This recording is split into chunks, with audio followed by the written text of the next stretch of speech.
Schmagegi. It's Yiddish for I'm an idiot. Schmagegi. Welcome to One Sweet Lambrusco of Two Sweet Lambruscos, brought to you by the Zombie Eaters podcast. Paulie Firm, one big bad Mitch Buchanan. How you doing, man? Good. You're a little Mitch Buchanan again. How are you doing? I don't like being asked that. Last time you got up all in my grill about not asking you. And then what happened when you asked me? You said... Shut the fuck up. It doesn't matter. Yeah, it doesn't matter. It doesn't matter how I'm doing. It doesn't matter. It's not about me anymore. You doing good? Stop asking me that. So... How are your feet? My feet are great. Nice. Why? That's a weird question. You gotta take good care of your feet. I do. I have a foot spa. That makes me happy for you. Yeah, and I have Aveeno lotion. And I have Aveeno oatmeal foot soak. Nice. And my feet are great. And you can ask me about my feet, that's fine. I'll ask you about your feet. No, it's weird, but It's weird to ask another man how his feet are. Well, strange. You have like some kind of a foot fetish? no, I feel like you wouldn't tell me if you had a foot infection unless I wouldn't asked. tell you. And if I had one and you asked me, I still wouldn't tell you.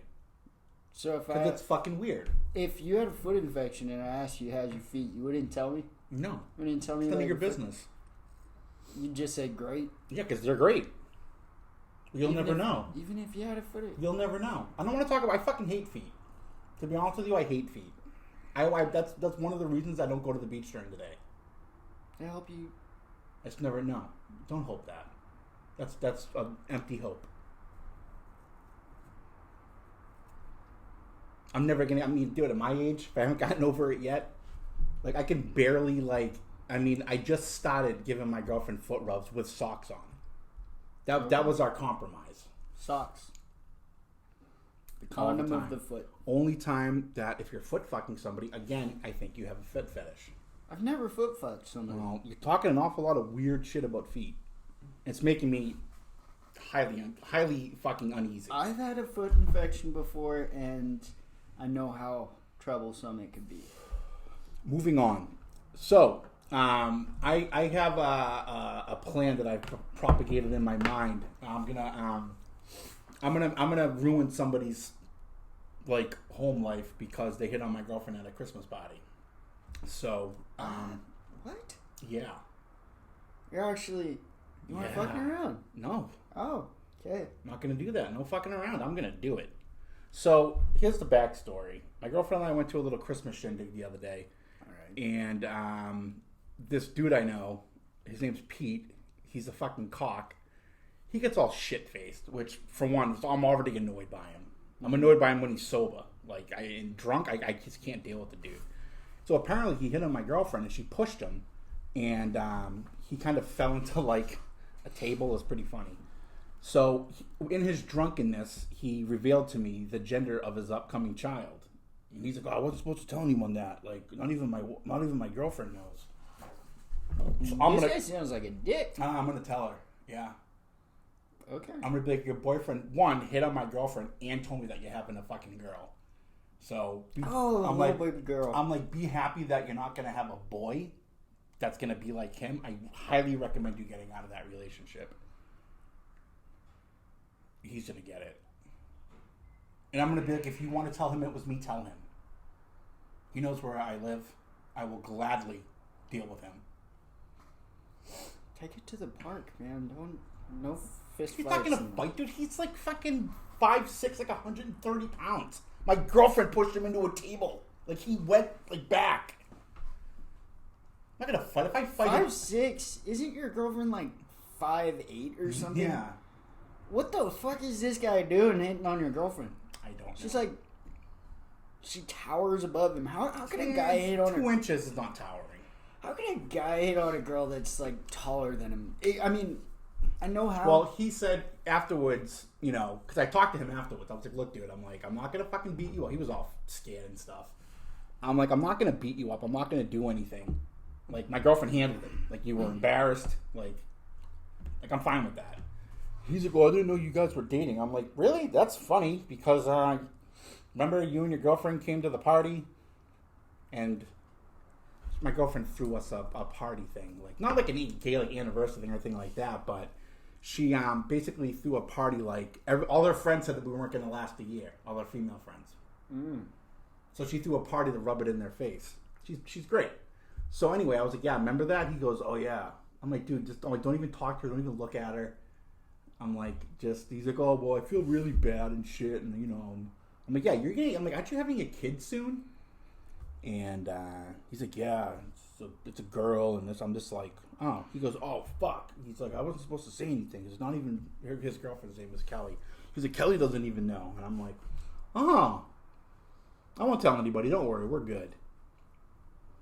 He thought that was the end of it. Nah, it's not the end of it. It's just the beginning. That guy's life is a mess, man. Mm-hmm. And you know what? Like, I thought about it, and I weighed out the pros and cons, and I'm still gonna do it. Don't hit on my girlfriend. Don't do that. Don't get drunk and be sloppy and. It's not even like he's an alcoholic. I've only seen him drunk like 1 or 2 other times, but like the dude just needs to fucking learn a lesson. Mm-hmm. Like him getting knocked over by a girl, like into a table, like that's not enough for him. Like he's the fact that he's got a like probably loving girlfriend and a child on the way. She's not that great either. Well, I mean, of course not. He doesn't sound that great. No, but the her. fact, yeah, no, he doesn't sound that great either. I wouldn't expect her to be great either. Well, and now this funny thing is he's 36 and she's like 20. Oh. Yeah. Yeah. This guy impregnated. That is. I'm not gonna. When he was a sophomore in high school, she was being born. Yeah. Ugh. Right. Ugh.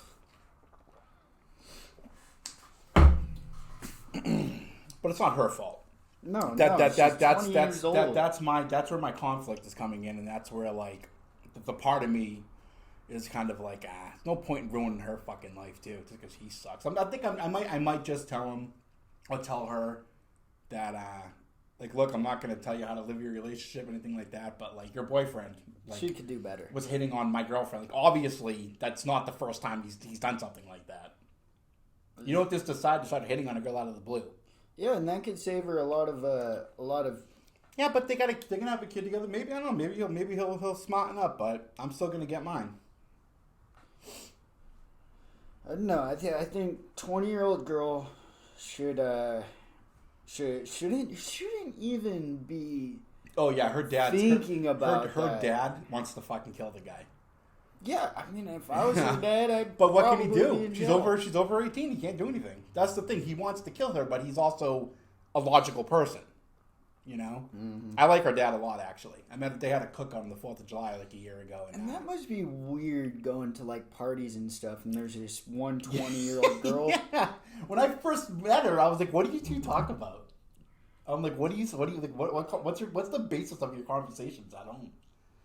And I guess she's actually well, actually no, she's not that bad. She's actually a pretty sweet girl, but like I'm like, what do you like? Seriously, I'm like, when you two started dating 2 years ago, when you were an 18-year-old senior, 18, and he was 34 years old. Yeah. That I know it's like technically like legally not considered pedophile. Dude, fucking it's 16 is a consenting age in some southern states. Yeah, it's fucked up. But like, regardless, 34. Yeah, no, I know. We've already established that his behavior was predatory, but and they were probably like I find it hard to believe that he wasn't there until she turned 18. I find that hard to believe because like no, it actually is easy to believe because she didn't live here until she was like 2 weeks away from like her 18th birthday. And her dad, his job moved him, so he didn't know her. Mm-hmm. But I'm sure if she was here, he would have sniffed her out, you know. So, and then like at that same party, after I asked them what they talked about, I was like, how did you two meet? I'm like, what were you doing, dude? Like cruising, Like Milliken Yeah, High? What were you doing? Where would they meet? Like, where would an 18-year-old hang out? I'm like, were you picking up another, like, high school girl in the campus? And she went to Milliken? She went to, no, yes, for, like, her last, when she moved here, she only had, like, I think, like, 2 months of school left. And, yeah, she transferred to, Milliken. Yeah, she went to Milliken, yeah. And, he's like, no, we met at Shakey's. I'm like, that's worse. I'm like, what was it, like a birthday party? Like, he goes, no, I was working there. 34 years old working at Shakey's picks up a fucking 18-year-old. I'm like, that wasn't, like, was that impressive to you? I'm like, when he, like you see a 34-year-old fucking cleaning up fucking pizza and Parmesan cheese off the floor, and you were like, this guy's got it together. I'm like, how did this work? You know, she probably did it to get back at, like, her dad or rebel a little bit. From what I understand, they got a good relationship. Her dad makes a lot of money. He supports her. I mean, her family seems normal. But then again, I don't know. What the fuck is she doing with I don't know. 30-year-old working? But you know what? She's an Shakey's. adult. She made these decisions, dude. Like, when you're 18, 19, 20 years old, like, you're not, like, you're kind of naive to the world, but, I mean, you know what you're doing. I know, but, like, you don't have to. And he should have known that too. He should have known, like, this girl. All he cared about was that he's like, oh, this girl's young and she'll, like, I don't know, he's a scumbag. But anyway, yeah. So I'm supposed to meet her for coffee tomorrow. I already like hit her up. I was like, okay, I need to talk to you. It's important. I got it all set up. Yeah, no, I think you're doing a great service by. See how objective you were to it when this whole conversation started, and now how for it you are? I didn't know any right, of the that's why details. you gotta wait. The devil is always in the details, dude. Or we could go back to talking about fucking foot infections. Yeah, you know, some of. Shh. That was not. I thought it was an invitation. That was not fucking, like, rhetoric banter. That was me being very sarcastic. I thought it was an invitation to talk about foot infections. Like, every time I think about feet, I think about fucking, like, expired cream cheese being spread on something. Not schmear. Expired cream cheese. Maybe you should talk to your therapist. By the way, maybe you should talk to your fucking therapist about why you want to know about other men's feet. I'm just concerned. I don't know. Why do you don't have to, you don't have foot concern. You don't have to have a foot concern. There's no foot concern. My feet are fine. Okay. They're fine. All right. I think something might be wrong with your feet. Yeah, no, there's definitely something wrong. Yeah, you work on your feet all day. Yeah, something's going on. Something. I got stuff. I got stuff that'll help that. Yeah, I smelled my foot through my boot. That's disgusting. Like, so the other day, I commented on it. The other day, this Mitch Buchanan, this lovely little bald fucking holiday festivity joy, bought me a bagel platter plate. And I thought that was, outside of not knowing what the fuck I was going to do with it, I thought it was a fucking hilariously endearing gift. And I used that plate at the party. We got the bagels, we plopped them on the plate. The party happened? The party, Saturday. Shit. That's why kind of when Mike said he like couldn't come, I was kind of like, well, I'm still at this thing, so, I mean, but I didn't like, you know, I was like, it's okay, because I'm probably going to be here a little while longer, but we only really went there for like an hour and a half. Then we went back to her place, and then I came back here. But, so anyway, I texted my girlfriend, I texted her the picture, I'm like, hey, I got an idea. I'm like, I'm not going to make a fucking vegetable lasagna. And she was like, why? I'm like, I don't want to. And she was like, okay. I'm like, well, that's weird. Let's be like, she must be in the holiday spirit or something. Because 9 times, any other day, she would have been like, what the fuck, man? Like, why would you tell me on the day of you're not doing it? I was like, I got something better, though. And she goes, what? I go, look what Spicoli got me. I took a picture of it, and I sent it to her. She goes, oh, great, I'll pick up some bagels. I'm like, beautiful. Beautiful. So, yeah, we showed up, and we walk in, and she goes, don't look now, but the Jew brought bagels to a Christmas party. And the reason we didn't stay that long, too, is everybody was pretty hammered. Like, except the girl that was hosting the party. Her mom was fucking plastered. It was fucking hilarious. like I was outside vaping, and she was like, "Is that are you vaping weed?" And I'm like, "No." I'm like, "I'm sober." Remember? She goes, "Still?" And I'm like, "Yeah." And she's like, "Oh, good for you." She goes back inside.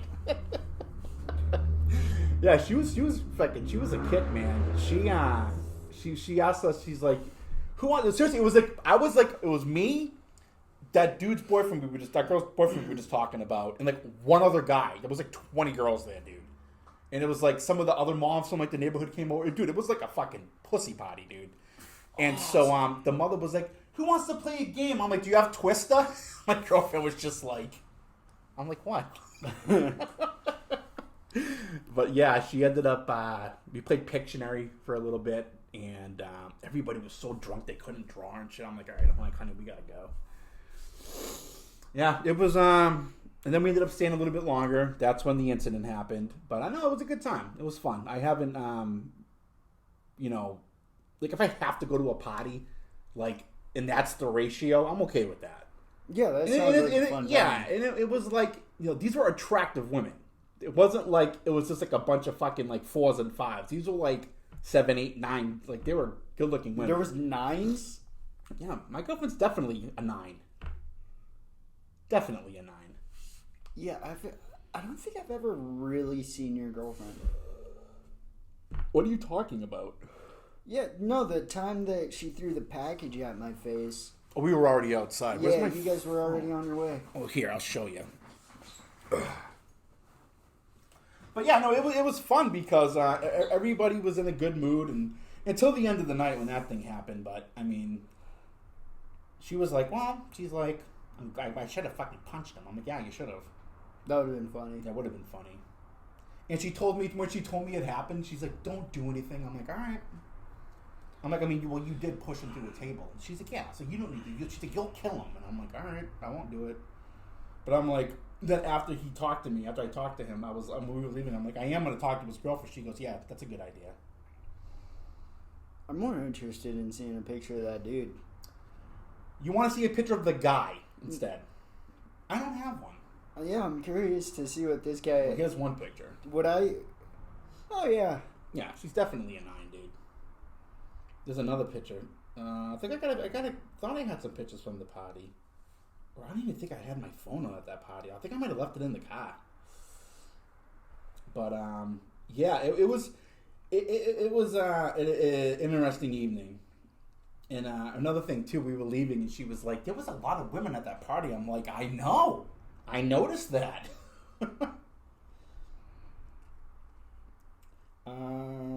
Yeah, I was not all that excited. Oh, she looks like your handler in that picture. Yeah, she does. So, so something else I was thinking about, with the holidays coming, and I did the episode like a month ago with Mr. Longshanks about the Black Friday gifts. So I was thinking of like another thing that would be funny in this, non-binary pronoun world where we're in, this whole cancel culture bullshit. So let's say that you're working, like you're the super on like a construction crew, and you hire these people, and someone shows up that's like flamingly gay, like doesn't want like to be identified as like a fucking mongoose or whatever people are saying now, just a dude that's like gayer than a tree full of parakeets. So he shows up, and like of course like the super's in a position where he has to hire him, because if he doesn't, that dude's gonna go kicking and screaming. It's gonna be a bunch of fucking trouble. Like that's the point we're at now. Well, it just depends on how well the guy works. Right. Well, right. Well, after he starts working, they can be like, "All right, you suck. I'm firing you." Yeah. But initially, you just don't want the headache. That's how I'm envisioning this happening. So let's say that like that happens on more than one job site. So like Michael Kors or like Louis Vuitton start making like construction wear for the gay man. So like all this like high end like a glitter fucking tool belt. I think that's a thing already. Is it? I'm I don't think sure it is. I don't think it's the thing like in reality. Yeah. But like, how funny would that be? They show up to work, they're like spinning the hammer on it. Like tough wear for the queer man or something. That would be pretty cool. Yeah, like rhinestone steel toe boots and shit. That's something I would love to see, is like a bunch of like, blue collar, like men from like Boston, like on a construction site, then they gotta work with this guy. And it's not that they're homophobic, they're racist. They're not homophobic. Let's just get that clear. People from Boston are racist. They're not homophobic. They don't care about gay people, but I think it would be funny to see like their disposition with this person. Like, oops, I dropped my dropped my wrench. Can you grab it for me? The guy's just like, yeah, I'll go fucking get it. Yeah. Well, it all depends on like how the sparkly. guy. If the guy works like great, if he does a good job, if he pulls his weight around, I think they'd be fine with it. But I think that you're minimizing the distraction it would be. No, not at all. Yeah, well, you're from California. You grew up around gay people, but still, like, you've never seen like a blue collar like construction crew in the Northeast. No. I mean, these are like grizzled veterans, dude. Like, these are guys that work in like 20 below weather. Like, they don't like fuck around. And I just think that would be a really funny scenario. They show up and they're like, oh, what do you think about my new whatever accessory it is? And the guys are just like, yeah, that's cool, Pam, or Casey, whatever the fuck its name, something ambiguous. And then one of the guys, like, he's like, that thing's all right. He's like, oh, you gotta go shopping with me. And he like takes him out, and like kind of like a Queer Eye for the Straight Guy situation. Well, I don't think anybody would actually go out shopping with the guy. There's always one. There's always one that like was like, oh, fine, no one's gonna be this guy's friend. I'll fucking hang out with him. I'm not saying he goes out and like gets like the makeover, like the gay construction man makeover, but he goes, he entertains. He's like, all right, I'll go with you, dude. Well, that's different. It's different, but it still would be hilarious. Cause he get back to work, he's like, hey, I heard you hang out with fucking Princess last night. All the guys at the fucking crew are busting his balls and shit. Then he gets resentful and like kills the gay guy. Whoa, that took a sharp turn. I know that quickly turned into like a Kubrick movie, but that's or like a Mapplethorpe shoot. That would be funny though. Everyone's giving him shit, but he's like, dude, the guy's not that bad. So what? He's gay. So what? He got fucking rhinestones on his boots. He wears Daisy Dukes, but the environment here in California, no one would even blink an eye at that. Yeah, and like gay humor is like embraced here. Right. Oh, until a straight guy does it on stage. Well, yeah, I mean, but like California's very transparent. I've touched probably like 5 or 6 men's nipples today. All right, dude. It's. But why are you doing that? Like, why would you do that at work? Why are you touching 5 different people's fucking nipples? Why? Not 5 different people, just 5 different men. You said 5 different men. Oh, it was like 3. Okay, why are you doing that? Like, what is the situation where you're in a position where you're at work touching guys' nipples? That's the humor That's not humor, dude. That's borderline gay behavior. Exactly. Okay, so you're on the fence? No. Then why are you doing that? It's funny. It's not funny. Everybody laughs at it. So what? You just go up to these guys and like over the shirt and go, or are you like going up in there and like jerking off? No, sometimes it's just. Sometimes you're jerking off. Jerking off. I just said it's something you said. Yeah. I haven't jerked off at work ever. That's something I should think about. You strike me as more of a foot job in the break room kind of guy. No, our like jerking off a dude's dick with your feet. Our break room has a camera in it. So what? It's voyeur stuff. Yeah, no. Yeah, you said yeah first though. You just said yeah. So that makes me think that you're now debating the possibility. It is. In your mind. It's an enticing idea. I was just acknowledging that it is voyeur stuff. And then I said no to like. You said yeah. Negate the idea of it. You said yeah. I was. When you hear the final cut of this, you're just gonna hear you saying yeah. I was just acknowledging the fact that yes, it is voyeur. Like you're right about that. That's like the definition of voyeurism. But Then I said no. I don't think that foot jobs in a break room is the definition of voyeurism. Yeah, no, it could be. This would be the donut. This would be the donut that the construction guy would grab. The one of all these, that'd be the one that he would grab. Or when nobody was looking, he'd be like this. That's what he would do. He'd put that in there, so then someone would open it and be like, "Oh, what the fuck? Gotcha." You know, that's what they would do. Or they, and this too. Then there you have the asshole. See? That's what we would do. That's what I just did.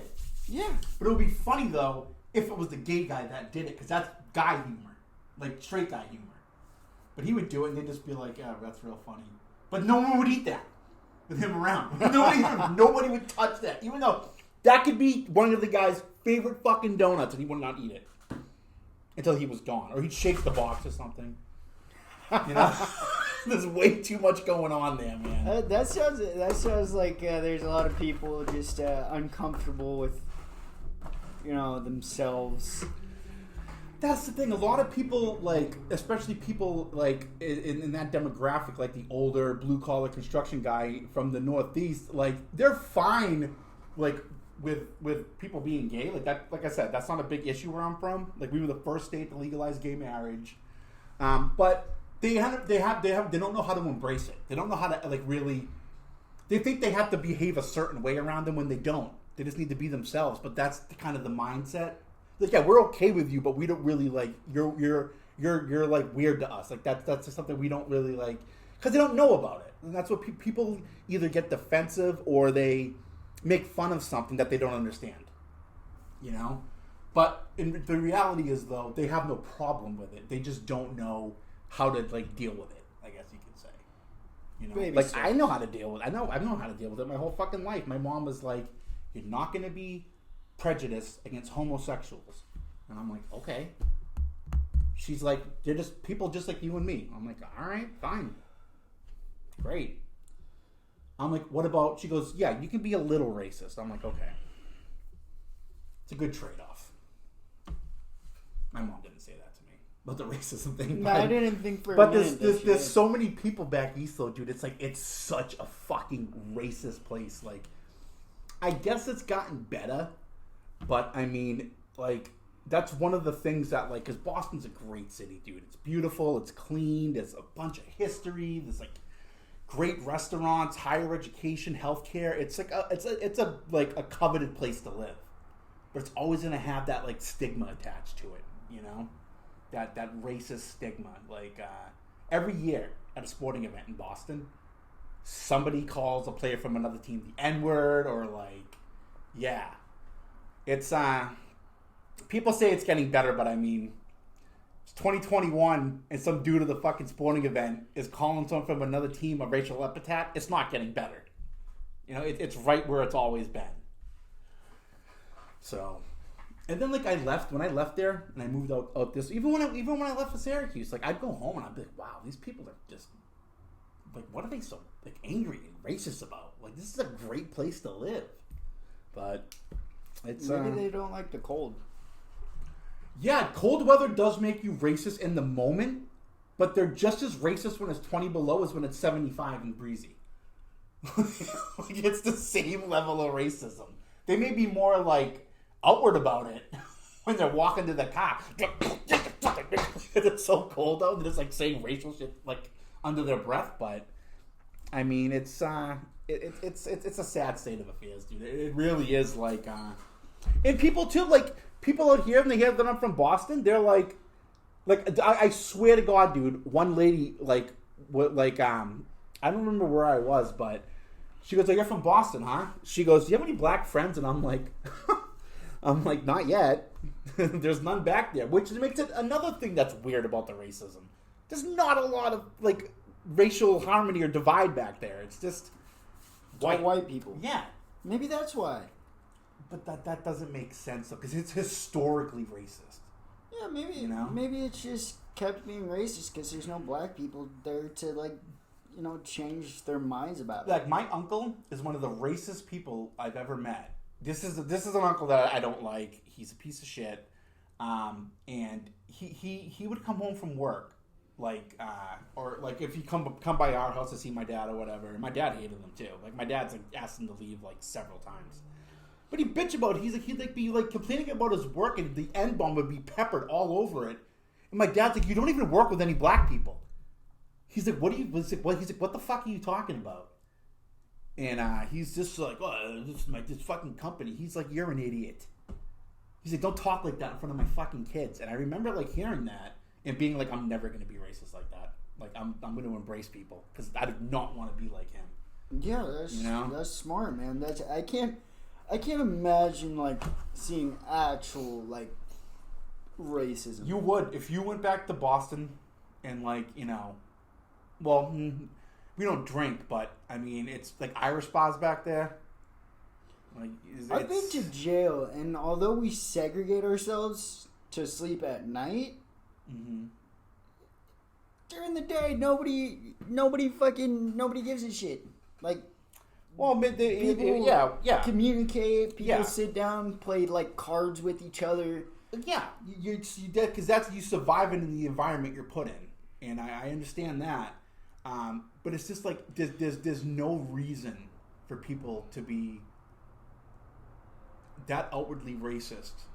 There's no reason for people to be racist. Right.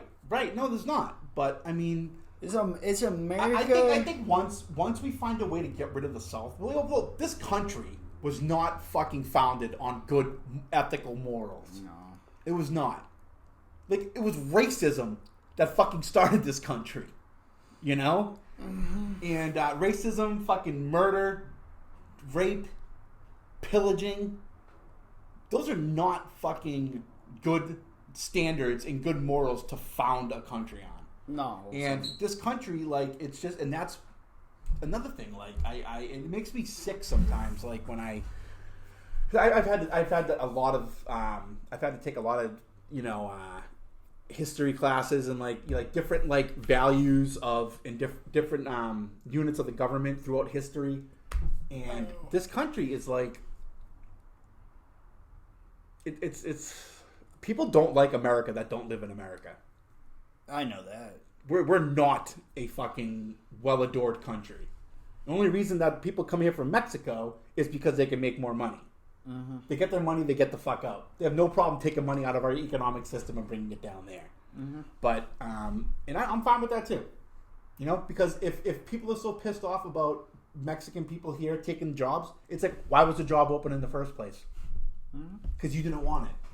Because you think you're too proud to do that. So while you're sitting at home collecting unemployment or collecting welfare, bitching that there's no jobs because the Mexicans took them all, it's like, no, you're a lazy slob, you're fucking American, so you're fucking selfish, you're a piece of shit. Mm-hmm. The Mexicans aren't doing anything wrong. They're taking advantage of lazy white people. That's what they're doing, and good for them. I learned how to work for Mexicans, man. I didn't learn shit working with white people. See, that's another divide from where you grew up and where I grew up. Like back home, there's no people waiting outside of Home Depot to help you work or try to get a job. There's no like line at the unemployment. Like the unemployment rate in Massachusetts right now and in New York is like 2%.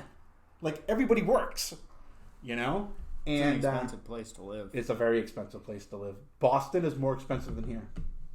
Yeah, I'd believe it. Yeah. New York City? Well, New York City, dude. Like, if anybody plans to go to New York City, they better have a plan. Like, they better have something, like a job. Because, dude, an apartment smaller than this garage is like $2,800 a month. A studio. Wow. Yeah, with a bathroom like an airport bathroom. Like an airplane. Like, dude, it's ridiculous, and it's so crowded always because New York is a city. It literally is a city that never sleeps. Clubs stay open until like 4 a.m. Restaurants are open around the clock. There's always something going on. You have to learn to like sleep in like a noisy environment because there's always something going on. I'd hate that. Yeah, it's fucking miserable. I lived in Park Slope, Brooklyn for like 6 months with a buddy of mine because we were working on something. Actually, I've never told you this. We were fucking writing a pilot, and for this idea we had, and he knew somebody that worked for a production company in New York, and he sent it to him. He was like, "You guys got to get down here. This is fucking great." And I thought he was fucking with me, but like I moved to Brooklyn, and dude, like I fucking walked. I'm like, we were like halfway through everything, and I'm just like, dude, I can't deal with this shit anymore. I don't want to live here. I'm going back upstate. You know, I'm not the kind of person that thrives in that kind of environment. You know, 'cause I'm fucking angry. I was drinking all the time. Like every time I went outside, I wanted to fucking. I was gonna get into a fist fight. I'm like, dude, there's fucking people everywhere. I can't fucking do this. All night long, just music, arguing, street life, New York City. They all seem so intense. They are. If I would have stayed in New York City, one, I never would have probably gotten sober, and two, I would be so fucking angry. Unless, you know, I ended up doing something like that pilot, and then, you know, it actually sold, and, like, you know, it became something, and I had enough money to live in, like, you know, probably like Nassau County or like somewhere in Long Island. Like that's different, you know. But in the city, in the neck of like the heart of the city, dude, it's fucking awful. It's so crowded, and it smells during the summer. Ugh. You know, yeah. And but don't get me wrong, it's a great city. New York is a great city, dude. Like the 5 boroughs, it's a lot like here. It's very ethnic. It's very culturally diverse. You know, it's a great place. If you like I said, if you really have a very like established talent, it's a great place to go because you will make it. You know, it's easier to go to New York and try to make it than it is to come out here because New York isn't lined with the fucking. It's not a fucking soul graveyard like this place is, like LA is. People come here, they can't make it, and like that's all those people lined up on the fucking street that just came here with a dream, and it was just a broken boulevard, and you know. The city, LA's very unforgiving, you know, and in New York it is not like that. Like in New York, like if you're trying to make it in an industry, music, whatever it is, like there's a lot of jobs you can take, like catering jobs, bartender. There's a lot of jobs you can have while you're trying to do that, and if you like, you'll like people embrace you, like they'll let you sleep on your couch, they'll take you in, you know, because they're like. All fighting for the same thing, and they know how hard it is. Out here, people don't give a shit about you. You know, in New York, like, you have a better chance of, you know, of making a group of friends that will help you. That's unheard of in LA. Unheard of. LA, you gotta work harder, and you gotta put on more of a mask. And you have to like meet these standards that the media has created, like physical appearance. Well, you know, you really do. Like to make it in acting out here, if you're a chick, well now like maybe it's a little bit different, but like if let's say some like big girl that's kind of frumpy with a brown ponytail, but she's like a really good actress, and then the other girl for the part is just as good, and she's like 5'8", blonde hair, you know, they're gonna take what looks good because sex sells out here. Unless you, like, if you fit, like, a character stereotype. Right, but you have to, like, that's something you get into once you've already got in. Well, you know? I don't know, you have to take that on, you have to put on that mask, and you just gotta run with it. You can't be yourself. Like, if you're trying to make it in that industry out here, you like, have to throw everything like about yourself away. A couple months ago, you asked me maybe like a month ago, you asked me if I ever considered doing stand-up comedy again. And one of the other reasons, besides like you know my aspiring political career, I'm hoping to get into, is that in New York, like there's a lot of comedy troupes, like established comedy troupes, like you know like they got Chicago has First City, the Groundlings, Upright Citizens Brigade, all that stuff, and in New York. There's a lot of like not like famous ones like those, but there's a lot of comedy groups in New York, and there's a lot of branch offs from them in upstate. And you go there, and if you're like able to like really like impress people, like they will help you. Like out here, it's way too dog eat dog. And I'm not saying that I wouldn't like I'm afraid of failure or anything. It's just I don't think it would be as fun. You know, I don't think that I would have as much fun doing it out here as I did back east. Because of the that selfish energy that's out here. Like that's a great way to put it. Like man. it's like I'm out for me. I'm gonna help me, and I'm gonna fucking not help this guy because he's my competition. Instead of like embracing somebody, like I mean, like I ended up writing with someone. I ghost wrote for another comic that needed help because he had a great stage persona, but his jokes kind of like he wasn't very funny. He all he needed was like humor to go with his delivery because he had a very good energy. And so one night he's like, hey man, he's like, what'd you think of that set? I'm like, honestly, dude, I'm like, you're telling the wrong jokes for your persona. Like you're not hitting your comedy. And he's like, well, what do you think I could do differently? And I gave him some pointers and I started writing jokes for him and he fucking was great. And like, that's something back east where like, we're ready to help you. Like, yeah, we're assholes, like on the surface and shit, but like when we see somebody struggling to do what we're doing, we're in the same, we don't like take that as a threat or competition. We help each other, you know? And yeah, I just don't think that I would have any fun. Maybe in Long Beach I would, but Long Beach is like the black sheep of California. Long Beach is a city that like I think everybody like needs to come here. I think everybody needs to experience Long Beach, and I think that every fucking like governing city mayor or like selectman or councilman needs to come to Long Beach and put a Long Beach in each state. Like every state needs a Long Beach, dude. Because Long Beach is great. Mm-hmm. Long Beach, California is I mean, I was here a week maybe, and that city just embraced me, you know? And that's why it was so discouraging and so upsetting when I went to LA and just saw how people were. I'm like, wow. I'm like, people in Boston are assholes, but they're not fake, superficial, stab you in the fucking back assholes. You know? Like, we'll say this shit to your face very bluntly and then like try to help you understand why.